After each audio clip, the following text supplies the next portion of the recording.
Les couples de stars africaines qui ont traversé le temps.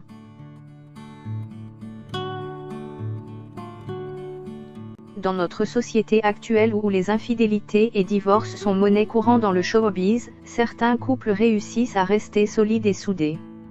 Certes, certains d'entre eux ne sont pas forcément des modèles de fidélité, mais comme on le dit, c'est pour le meilleur et le pire. Et même dans l'adversité, ces couples ont conservé l'image de la famille forte contre vent et marée. Mais avant de commencer, n'hésitez pas à liker la vidéo et si vous êtes nouveau sur la chaîne, n'oubliez pas de vous abonner et d'activer la notification pour ne rater aucune de nos prochaines vidéos. En premier, nous avons l'honneur de vous présenter ce couple qui inspire respect et l'admiration. Ils ont pour passion commune, la musique. Amadou et Mariam se rencontrent en 1975 pour la première fois. Le jeune Amadou est un chanteur débutant et sa future épouse enseigne la musique et danse à l'Institut des jeunes aveugles de Bamako. C'est d'ailleurs dans ce centre qu'ils font connaissance. Leur amour pour la musique forge leurs sentiments. Ils décident de monter le groupe en 1980 et se marient la même année.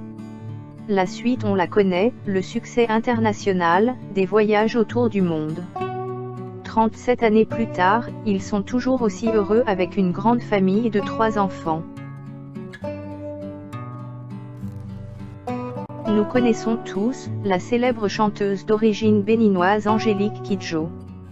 Pour poursuivre ses cours de chant au Centre d'information musicale, qui est une école de jazz parisienne très réputée, Angélique Kidjo déménage et s'installe à Paris en 1983. Elle y rencontre Jean Nebraille, jeune étudiant dans la même école qui deviendra son futur mari. Jean Nebraille est un musicien et compositeur. Angélique Kidjo écrira d'ailleurs avec lui la majeure partie de ses musiques. Ils ont leur premier enfant en 1993. Leur histoire, qui date maintenant de plus de 25 ans, est la source de leur force. Une autre preuve de leur amour est que depuis leur rencontre, Jean Nebraille accompagne son épouse à travers le monde lors de ses nombreuses tournées.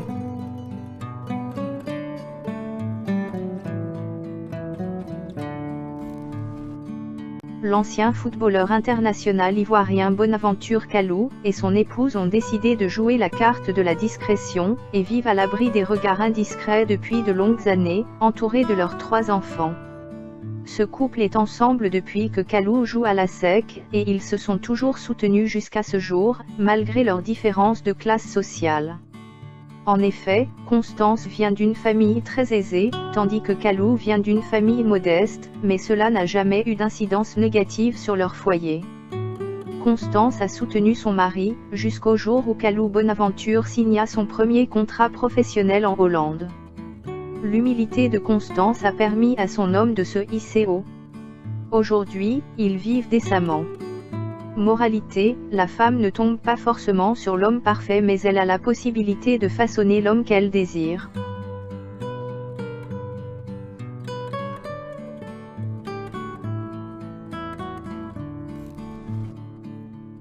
Samuel et Georgette se sont connus à Paris alors que Samuel Eto'o était encore footballeur amateur. Ce couple est l'un des plus célèbres sur le continent tant pour la notoriété du footballeur que pour ses nombreuses infidélités. Son épouse, ancien mannequin ivoirien, n'a jamais rompu le silence sur son couple. L'année dernière, ils se sont mariés en Italie après plus de 10 ans de concubinage et 5 enfants.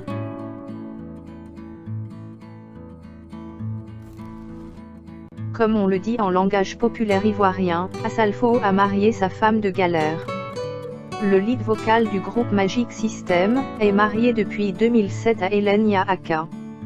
Mais ils vivent ensemble depuis longtemps, bien avant le succès mondial du groupe.